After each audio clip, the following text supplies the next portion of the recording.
Developing Tomorrow's Leaders is a podcast that is all about educating, supporting, and inspiring the next generation of leaders. Your host, Antoine Thompson, or Coach T, has over 35 years' experience of educating, supporting, inspiring, and enhancing the lives of many young men and women. Join Coach T and his village of inspiration. Welcome to another episode of Developing Tomorrow's Leaders. I am your host, Antoine Thompson, or Coach T, and I am delighted to have a guest on today that aligns so closely to what I do. We had a great conversation when we first met, and it was undoubtedly inevitable that she'd be a guest on here. And she is the mother of three and the founder of TeenReconnect, and possesses a deep-seated passion for empowering today's youth in this challenging world. With a background in psychology from University College Dublin and over 20 years of international experience with global organizations, her journey has led her to earn her MSc as a behavioral change coach at Henley Business School in the UK. And driven by her own experiences and desire to fill the educational gaps that she's perceived, she's developed the 7Q TeenReconnect Formula and the Q Pathfinder, personalized digital tool to help young people understand themselves and thrive. And she's also the author of Understanding Your Teen Stress and Anxiety, a parent's guide to building love and connection. Through her work, she seeks to reduce rates of depression, self-harm, and suicide in adolescents while empowering adults to be the supportive figures young people need in today's world. And I am super excited to have Emer O'Donnell join me on Developing Tomorrow's Leaders. Good afternoon, Emer. How are you? I'm absolutely delighted to be here, and I'm great. Thanks very much. And how are you? I am doing stupendously marvelous, as always. Great. Well, listen, I mentioned in your bio that you are in the UK. Where specifically are you in the UK? So I'm in the south east of the UK, so about an hour from London, and I live on the coast in a place called Eastbourne. So yeah, I'm right by the sea. Okay. Why? Oh, so you go to the ocean a lot with your kids? I do. Like, we're only a few minutes away from it, and we're very close to the National Trust as well. So there's a place called Seven Sisters, which is very close to us. It's absolutely beautiful, the Sussex coastline. Stunning. Yeah. Awesome. Well, so how old are your kids? Okay, so I have one who's 26. So he's, as I say, he's off the payroll, thank goodness. And then I have one who's 9 and another who's 11. Okay. All right. Oh, so you still got a lot of work to do. Oh, yes, I do. Well, you know what? It's a terrible thing to, well, it's not a terrible thing to say. It's a lovely thing to say, but I don't feel like my kids are work. I love them. I just love being around them. I think they give you so much. They keep you young, you know, and I just love to see them thrive. I love to see them kind of come into their own, discover who they are. And and they're just, you know, they're full of joy. I'm very blessed like that, you know, and I think if you can sit down and chat to them, I think they teach us as much as we ever teach them. Yeah, you know, I absolutely loved every bit of what you just said, and it's one of the reasons I knew that you and I were going to have a great conversation, because you described a lot of what we're going to be talking about, and that's being a good adult. And you just described something that's so important for kids, and that's having a positive relationship with their parents. And a lot of them don't do. So I think that was a great segue into what we're going to be talking about. And I'd love for you just to really define to our audience what you see a good adult being. Okay, so I would firstly say that I think it's really hard on parents at the moment. I think we live in a really stressful world, and there's a lot of uncertainty around. And as humans, we don't like uncertainty, and it creates stress. And when we're stressed, we don't make the best decisions. We're not in the best mood. We can get triggered very easily, and we don't always show up as our best selves. So I'd like to, you know, highlight that, because I think it's hard to be a parent. I also think that, you know, families are spread out all over the place now. You don't necessarily get that support that might have been there a few generations ago, where there might have been grandparents around or other people around that can help. So what a good adult is, is someone who's available to a young person, who they really trust, who they don't feel is going to judge them, someone who they feel it's safe to go and talk to if they screw up. And I'm not being funny. Part of the teenage years is about, not getting it right all the time. And we should always remind ourselves what we are like as teenagers. And the science and research shows that the availability of a good adult is one of the most significant things that can absolutely help in terms of the mental health of a young person. So it helps in terms of building their self-belief, in terms of how they do or don't cope with their challenges, and it builds confidence. The absence of a good adult is damaging, because what that tends to do is increase the levels of depression.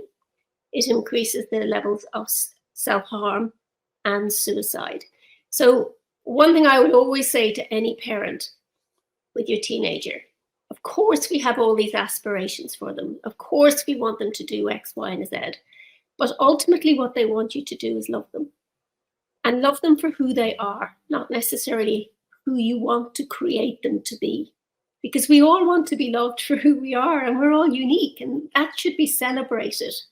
And if there's one thing you should focus on during these years, is to be the adult that they will feel safe enough to ring at 3 a.m. in the morning when they're at their lowest, and when they may not be at their best, but they feel safe that they can, and they won't be scared to do it if they're in a situation that they need help with, or they just need someone to talk to.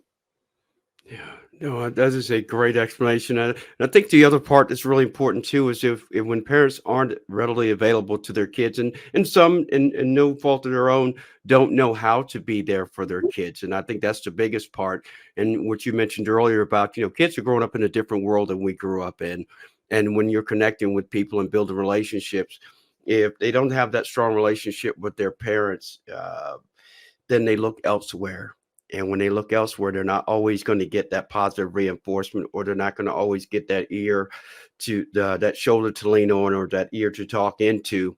And that ultimately has a negative impact long term on the relationship between the parents and their kids. Absolutely. And I suppose another way I would kind of describe it as well is you're the lighthouse parent. You're not the helicopter, and because a lighthouse is there to guide. It's there when you fall among the rocks. It's there to be sure that you'll be safe. You'll be able to go back out on the high seas with what you need. A helicopter can absolutely smother you. Or an absent parent obviously can have the same effect. And I think there's one other thing that I always highlight. Because we live in a world now where we can be scared to let our children out. They don't get to run free. They're not free range anymore like I was, They don't get to run free and be much on their own anymore. And I, often, in order to hook up with their friends, they have to do it through devices. The problem with that is that they're hanging out with us and with adults much more. And that's actually quite exhausting for adults. My mum used to work, but equally on the weekend, she wouldn't see me because I'd be gone in the morning, and she could catch up with whatever she needed to do.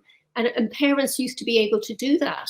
Whereas now they have to manage everything. They manage the schedules for the summer. They've got to bring them here. They've got to bring them there. And it's actually really hard. But equally, when we are with our children all the time, our second greatest need is to give feedback after breathing. We do it on average every 3 hours, and we often do it really badly. Unconsciously, you can tell your kids what to do all the time. Don't do it this way. This is not how you do it. And eventually what you can create over many, many years, also if you've got a fear in terms of them kind of running around outside, is they kind of can become, have a learned helplessness where they think, oh, there's no point in me doing anything because I'm going to get it wrong. So I'm going to leave it to you. And no parent should want that. Equally, they can just switch off because they've heard so much feedback and it seems like nothing they can do is right. So they kind of tune out. And a lot of employers now complain about that with young Gen Z. They complain about the fact that they're not good at taking feedback, but they've been taking it for years and they're bored with it and they don't want to listen to any more. And so, as I said earlier, they just want you to love them. So I know how hard it is to not give feedback because it's an instinct. And I know what I know. So I know it's even harder for parents who don't even know that. But building that awareness around it, about what you say, the way in which you say it, and understanding that structure of feedback is crucial now.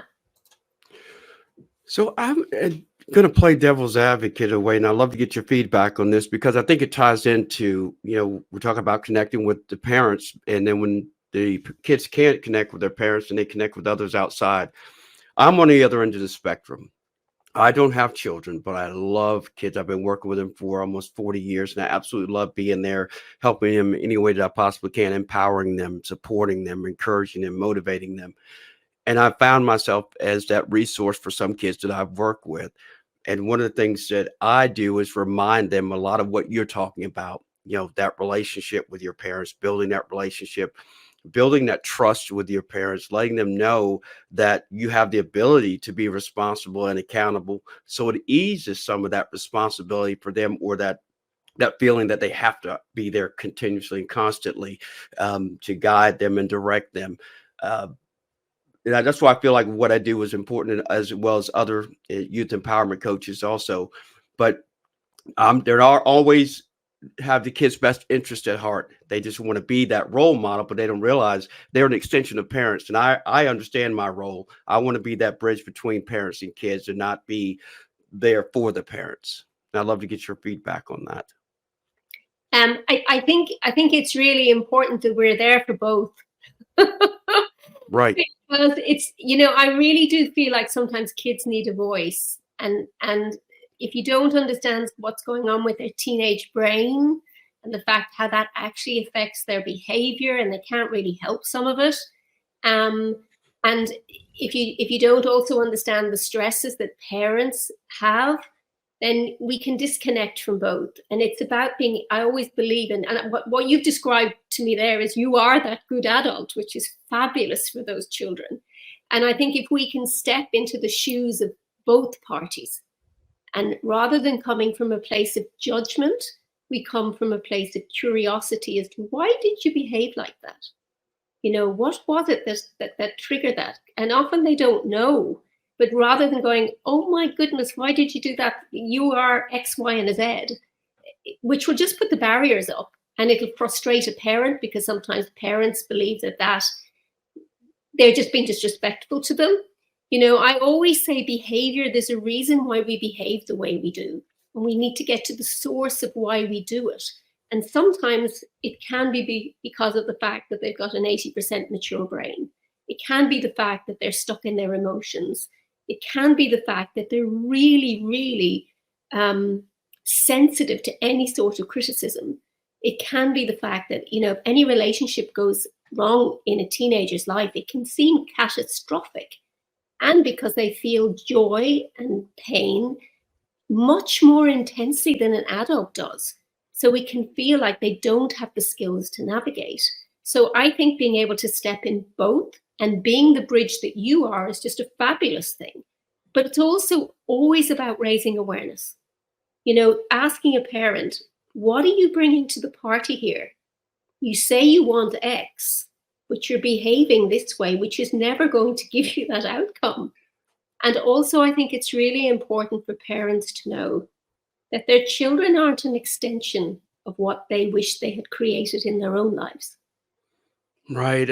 It's the fear of parental failure is what I think guides some parents, because they feel like they're putting more pressure on themselves than is necessary. Kind of going back to what I was saying before about uh, these young people are capable of a lot more than we give them credit for. And that as a parent, you're raising 3 kids, and you know what I mean. And it's one of the things that I revel in when I see it. And I ask myself, why don't their parents see the same things that I see? And I know, again, going back to what I said before, I'm on the outside looking in. I'm allowing them to flourish and learn right, wrong, or different.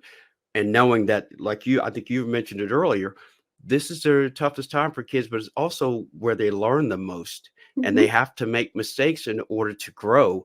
And I think sometimes parents try to prevent the mistakes.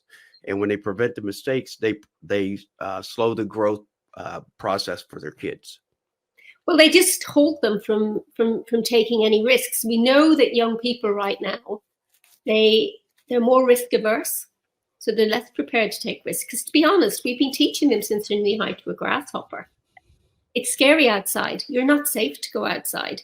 You can't go without me.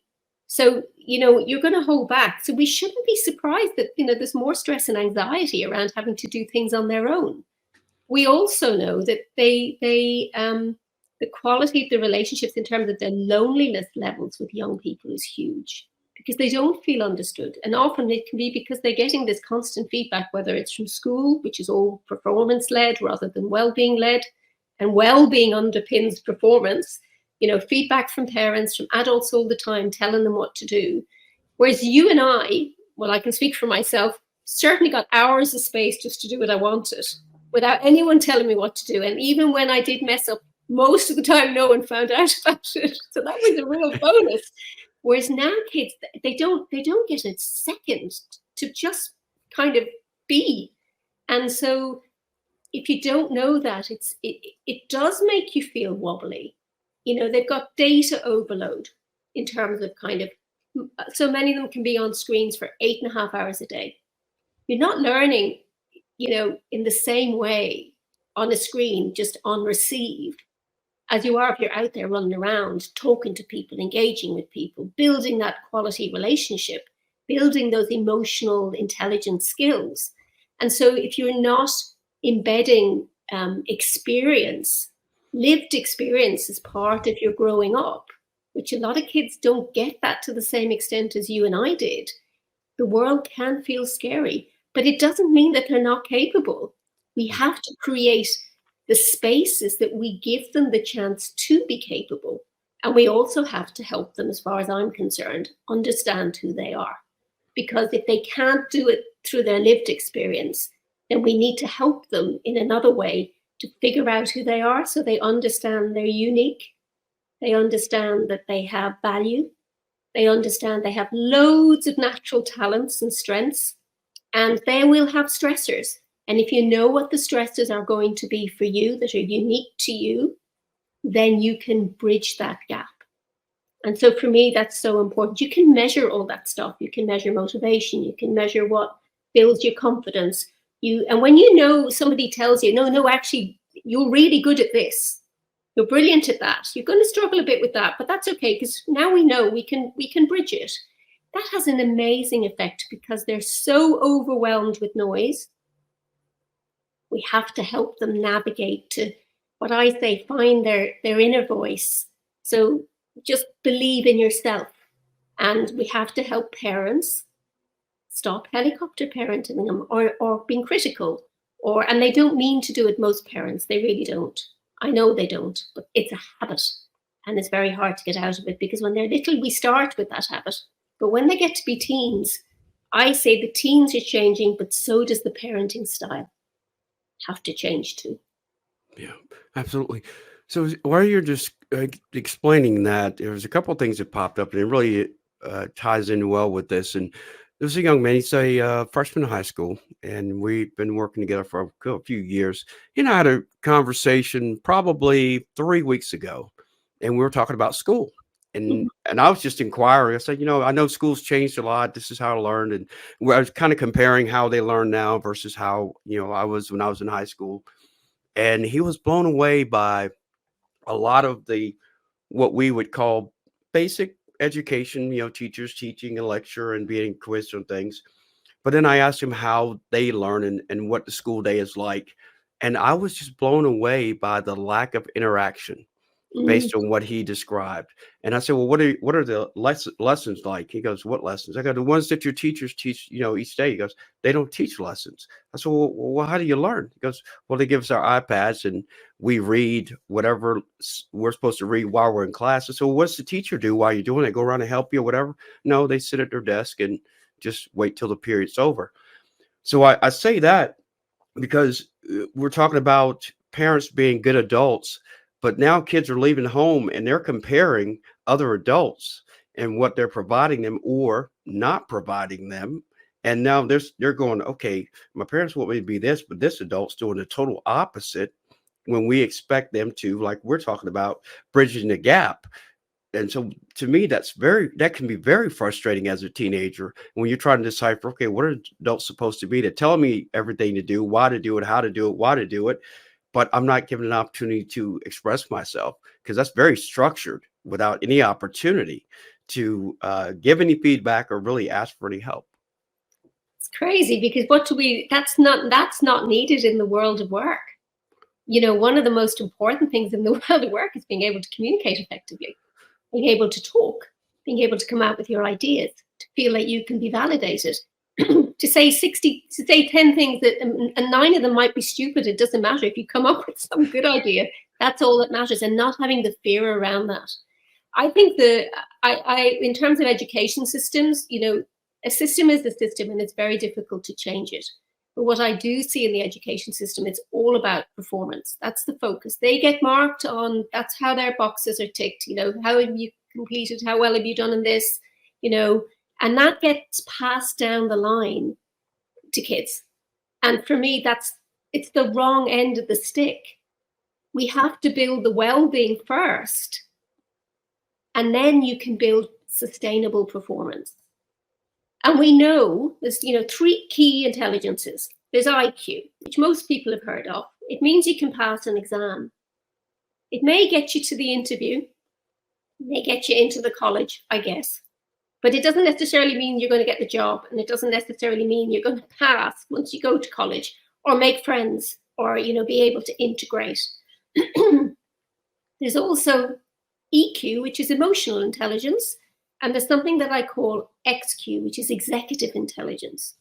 That's the ability to be able to read the data that's in front of you, connect the dots, and then, as the Nike ad said, get it done.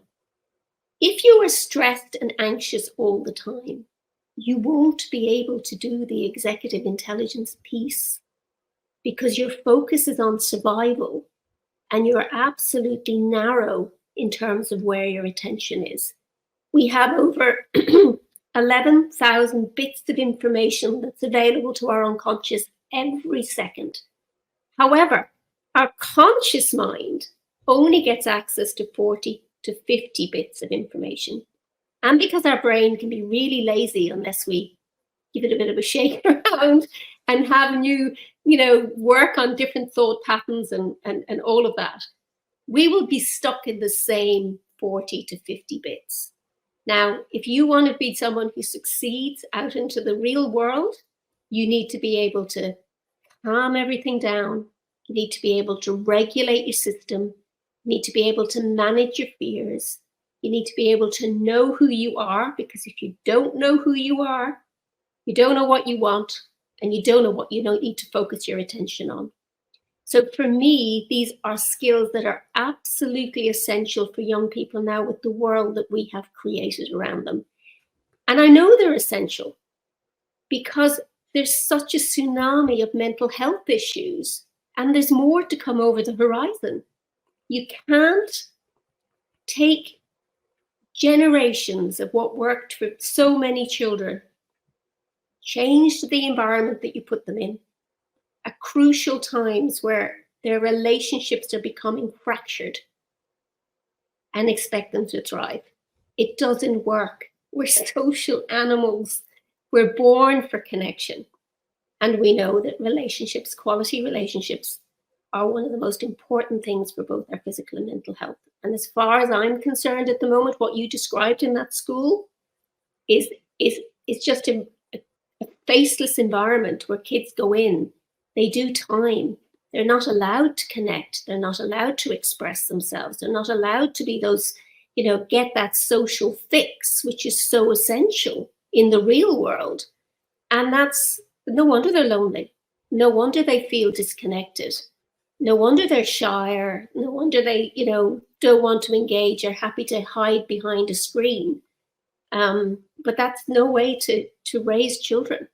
It's very, very unhealthy. And as I say, young people are voting with their poor health and sometimes their poor behavior, because they need adults to pay attention now. And we have to. if we roll out the same behaviors in the same systems, we'll get the same result. We have to do something different.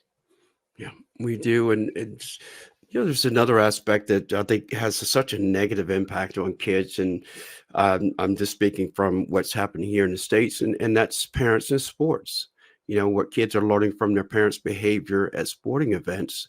And unfortunately, it's not getting better, it's getting worse. There's a conversation being had about it, but there are no resolutions to it. Nobody's putting their foot down and going, hey, this is unacceptable. Your kids are learning bad behaviors. But parents want to say, well, this is my child, this, that, and that's fine. But what you're teaching your child is what's being carried on outside your home. And if schools are going to allow it to happen on their property, allow parents to behave that way, then undoubtedly they're going to allow their kids to behave that way. So there has to be a reform of some sort in order to transform that. But only reason I mention that because I know we're talking about good adults, but I think we also have to look at the other end of the spectrum and talk about the things, well, I like to call the elephant in the room. I've had experiences, and this has actually happened a couple years ago. And it was a learning experience for the players that I had. These are 7th and 8th grade boys. We played this team and we're both undefeated. We're playing for first place. We're playing at our gym. We play the game, we win, and we go shake hands at the end of the line. The coaches are the last two to shake hands because all the players go through and the coaches come. And this coach turned his back and refused to shake my hand after the game. Well, fast forward, we end up playing this team for the championship at our gym again. The exact same thing happens. But when it happened the first time, my players pointed out to me, they said, Coach, why didn't their coach shake your hand? And there was a conversation the coach had with his players prior to us shaking hands. And he said some derogatory things about me and the team. And I explained to them that this was poor sportsmanship, but it's a reflection. And I told him it didn't bother me personally. What it bothered me was the lesson he was teaching his team. And that's what I wanted them to understand. Sportsmanship, win or lose, you are graceful and gracious in loss as well as in wins. And so the next time we played and he didn't shake my hand, it didn't bother me. And the players all waited to see if he would, and he didn't, but they never brought it up again because they learned the lesson the first time was, okay, well, this coach is not showing good sportsmanship, but we do. And so that was just an example of how not only parents, but also coaches, adults that work with kids outside the home have such a positive or negative impact on them. And this is one of the things for me is probably one of my biggest pet peeves. And I can understand why. And I mean, what I would say is, I think there needs to be an education among professionals as well in terms of how they deal with young people. Because if it's about their ego, if it's about them, and it's not about teaching something better, they shouldn't be in the job. Right. For me, that's just, I say to kids, because I wish I could tell them that everyone in the world was lovely, but they're not. And there's a reality to that. And what I always do, I have this lovely tool that I use if someone's being mean to you or nasty to you. I say, imagine you're there in a circle, stood in a circle, and you're stood in your circle. And they're pushing all their stuff over to you into your circle. I just want you to imagine that you can just, in your mind, push it straight back. Because no, it's got nothing to do with you. It's got a total reflection of that person. And another great question to ask is, why are you hurting so much that you feel the need to hurt me? Yeah. And that's typically what the cause is. Typically, there's something going on with them, and this is them acting out in a way that they think is beneficial to them and to you. But no, you're absolutely right. That's a great tool to use. But you and I can talk about this good parent back and forth. But there's a couple of things I want to make sure that we get out because I want you to share your 7Q TeenReconnect formula as well as your Q Pathfinder. So first and foremost, let's start with the 7Q TeenReconnect formula. What is it, and what is it all about? Well, what I identified is that a lot of young people are stuck in what I call the negative cycle. So, and if I think kind of the key bits of it is data overload, struggle to switch off, And that impacts their ability to perform and have well-being. They've got that overactive, emotional brain that's not fully mature, 80% mature, and won't be till their mid-20s. They also have, often don't know who they are on the inside, because that's not what education teaches them. Teaches them with all the stuff on the outside. Education, they often don't teach you about love. They don't teach you about relationships. They don't teach you who you are. That's the most important stuff, right? I'm not being funny, it is. Yeah. That's the stuff that makes all the difference. And that's the stuff that can massively derail us. If you don't know who you are, and then we also have something else that's called limiting beliefs that we can be stuck in, which are formed when we're quite young. And they're often operating at an unconscious level that impacts. And there's a number of other things. So if anyone wants to go to my website, I've got some videos on there and they can see it. So I know that there's a positive cycle that young people can be in. And what I've created is something called the magic bridge that bridges to the two states. And the first thing is to quieten the mind. Because they are in a noisy world, they're hooked up to devices, they're struggling to focus. And if we can't focus, we struggle to make decisions. And if we can't make a decision, we don't take action. And then we kind of feel like overwhelmed because nothing is moving. So for me, the first piece is to calm everything down. And that includes understanding about your emotions, how they work, and then being able to operate in the world from the inside out as opposed from the outside in. If we're continually triggered by our externals, we'll be led around like a dog on a lead. And we'll have an untrained puppy in our heads. Now, they're really cute puppies, but they can cause an awful lot of damage. And so for me, we have got to be able to be in charge of our minds rather than our minds being in charge of us, because that's what they'll do if we let them, because they like to conserve energy and they love old habits, whether they serve us or not. So that's the first piece. The next piece is the self-awareness piece. Need to know who you are. And I developed a unique app for that with other psychologists, and it looks at 6 key areas that young people said they wanted help with. I always believe in asking the audience as opposed to making it up, because they know, right? Right. So it's like, about me, tell me about me, who I am, what my strengths are, where I can build more strengths and achieve my goals, and what motivates me. Help me with my confidence, help me with my stress, help me with my learning. Give me a sense in terms of careers, what I would be good at. And one really cool piece in that is about looking at career themes, because depending on our behaviors, there's 10 different themes. So if you know the theme, even though all the job market could change in the morning, you'll know where your natural fit is and you'll know what you have to develop. And it also gives, 200 jobs that lets you tune into that. And then the other piece is relationships. Now, we called it people because they didn't like relationships, because that has a funny connotation to it. But tell me how I get on with people. Tell me how to have a difficult conversation. It also tells you what your bad day behavior is, because we all have one, depending when we get stressed, how we're wired. And that's really positive when you can look at that, and certainly in terms of a family group, because I say that's the first diverse system we're part of. And often people don't see it that way. They think of diversity in other ways, but actually your family is your first one. So then we look at limiting beliefs, we look at values, and also look at goals structures, because the teenage brain doesn't necessarily have what I would call enough of the scaffolding to always be able to work their way through that, because the prefrontal cortex, which is very good about reason, logic, self-awareness, good decision-making, is not fully wired. So I'd say, all the lights aren't on, and that's normal because it's being rewired. And also look at mental resistance. And we have mental resistance our whole lives. So think about comfort zone. You go into a learning zone, there'll be a mental resistance there if the learning is too great, or if you're feeling overwhelmed, you'll end up in a freak out zone. So mental resistance will show up when, say, for example, you say you're going to be really healthy and you're going to go for a run every day, and then all of a sudden you don't get off the sofa and you switch on the telly. That shows up, and you have to have ways of working through it. It's when we feel fearful, it's when we feel exposed, it's when we feel it's too much for us to do. Yeah, and knowing how that shows up, knowing how to work through it, and also knowing how you're wired and where it's more likely to show up is the really cool bit, because that's where the Q Pathfinder will come in.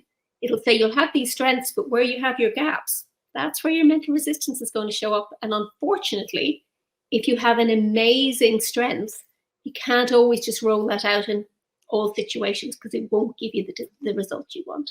So I hope I didn't go on too much there, but that's pretty much what we do. That's what I asked, and that's what you gave me. No, absolutely. Hey, the more you tell, the better. But you've made reference to it. People can go to your website and want to share that with them really quickly. TeenReconnect.com, and you can get more information there as well. But I do want to also I want you to tell us about your book, because I'm a first-time author too. But I'm really excited because I know you wrote a book, but I want you to share that with us. Sure.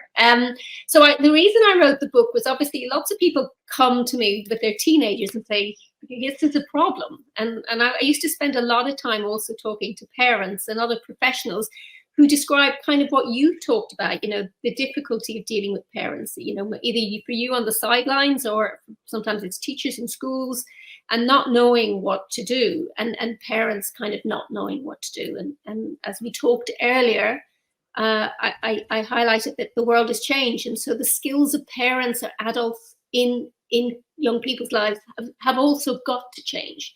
So I kind of thought about, what is it that I do in order to be able to connect with them? Now, I'm blessed, and you're a coach, and I'm a coach. We're blessed with insights as a result of the work that we do, to know kind of how behavior operates, how to build better relationships, communicate more effectively. And I thought everybody should have access to this. And I'm blessed that I've had so many years learning this stuff. I really think parents need it. So I popped it all into a book, so that it takes a parent on a coaching journey, so they know what they're bringing to the party. But I also give them a huge amount of really valuable tools and techniques that they can use with their team in the way that I would use to create connection, and so that they can understand their team better, like looking at things like the brain, looking at why they won't engage with you, looking at the need for belonging, looking at bad day behavior, looking at all those things. And I popped it in a book, and it's available on Amazon. It's called Understanding Teen Stress and Anxiety, a Parent's Guide for Building Love and Connection, because ultimately that's what it is, the need to do that. Well, how crazy is that? You wrote a book that really supports parents and understanding their kids and help build relationships. And I wrote a book for teens, helping them better themselves and build better relationships with their parents. Man, how great is that? Yeah. So it's both sides, because often people Yeah. do it in isolation and you can't. And I actually really believe if we can get that relationship sorted in the family, then we can create positive relationships when people move beyond the family, Yeah. in schools, in organizations. And it means that we'll make better decisions for ourselves, for our co-workers, for our families, for our friends. We don't come from a place of fear. We come from a place of, really switched on judgment and a place of love, actually. And if we can do more of that, we're going to have a far healthier population. And I absolutely believe we'll have a far healthier planet. Well, you mentioned the word love a few times, and I think we've gotten so far away from human connection, personal connection, and finding out a lot of what we're talking about, finding out who you are and how to find out who the people that you're living with are, how you can build those relationships, and not always around the things that you like. One of the things that with kids, I always do these, what I like to call the thought-provoking questions, to, just ask your parents just off the top, just something random. And what it does is just starts a conversation. And a conversation leads to you learning more about your parents, and your parents find out more about you, and you find common interests, or you find out things about your parents you didn't know. And one of the things that's kind of weird is, as a kid said, if there was a fire to break out of your house and you had to save three things, what would those three things be? Well, I did this a couple years ago with a group of middle school and high school students, and the first few started talking about personal items that they would save. Mm. and there was 18 kids in the group. And by the time we got to 7 or 8, the answers started to change. Because I think the kids on the end started listening, going, "Man, they sound very selfish. They're only thinking about themselves and their personal, their computer, their iPad, their phone, whatever it might be, their game console." And then the answers started changing to my dog, my mom, my dad, my sister, and things of that nature. Those are those thought-provoking questions where kids don't really think sometimes, and you have to put them in a position where they get to make those decisions and think about not being selfish. And I think a lot of what we talked about too is based on how some parents are. They force their kids to be selfish, not intentionally, but by either lack of attention or lack of putting work into relationships. Mm. Yeah, I think it's a skill, you know. Relationships are hard. They're hard Sure. to get right because we're all different and we can all be triggered. I always say, we all have baggage. And as an adult, it's your job not to hand it on to your kids. And we've got to work on ourselves to make sure that we don't do that. Because I think they come into the world and they're pretty perfect. you know, and Yeah. then they go on a journey and it depends on what life throws at them, whether or not, they can be okay the other end. But a lot of the stuff that happens to kids is just not their fault. Yeah. And if you are a responsible enough adult, and you can, and I know sometimes people can't, it's your job to really help them thrive, to let them understand who they are, and go out and be the creative being that they're supposed to be. And that doesn't kind of away, it's not very woohoo or anything, but we're all unique. We all have talents. We can all find a purpose. And if we can find a purpose beyond ourselves that serves not only us, but others, and it's something we love, well, for me, that's the most successful thing you can do, Yeah. because that's what brings you ultimate joy. And I'm sure you feel that in your work, don't you? Because you've gone out there and you've made a difference in these kids' lives. And I'm sure there's memories that you have that just fills your heart. So yeah, I'd love one of those stories back from you, actually, if you can think of one that really kind of, Uh, you've probably got loads. oh, there are a lot. I tell you, there's one that actually was a group one. This just happened. I probably told you a couple times. This is where this 12 and 13-year-old boys, it's the same team I was referring to with the coach. We had an incident that happened a couple years ago, and one of the kids broke a team rule, and I knew nothing about it until two of the eighth graders came to me, "Hey, coach, kid broke a rule." And my response to them was, "What are we going to do about it?" And without hesitation, Emer, they said, "Make him sit in the bleachers and watch us run." And I said, "You want to run for his mistake?" And they're like, "Yeah." So I'm like, "Okay." And I said, "I like that so much. I'm going to use that as my punishment for him. And if you guys collectively as a team want to impose any other disciplinary actions, that'll be for you to do as a team." And so I asked the young man if he broke the rule. He said yes. And I explained to him what was going to transpire. So he sat and he started to whelp. He was really embarrassed by it and realized he had made a mistake. Well, at the end of practice, the kids got together. They had their little meeting, and they came to me a few minutes later and said, "Coach, we had a discussion. We voted, and it was unanimous that for our next game, this young man would not get to play, nor would he get to dress out with the team, but he could sit on the bench with us." And I was internally, I was blown away, but there was a lot of pride there because I've always empowered the kids to be in control of their own success. Mm. And they showed responsibility, accountability, maturity, communication skills, all of that encompassed in one thing. And by the way, I get to tell you the story because I told them when it happened that it's not to be discussed, and I had to get their permission to tell the story. And I told them because it's such a powerful story Mm. and goes to show you the ability that these young people have. And I get goosebumps every time I tell the story because it's such a pride moment. But the beautiful thing there with you is that you gave them the space to have that autonomy to make those decisions. You didn't impose it. And, Right. and it was a very collective thing. So in a funny way, they all know if someone else is going to step out of line, that's going to happen too. And they were empowered. You empowered them. So you're the Yeah. perfect adult. I love Yeah. it. I love that. It's a great Yeah. story. Yeah. Yeah. Well, like I said, it's one of those things where you don't realize. And I think this is the thing that parents need to understand too. And it's what you and I both do is they will relish in the results.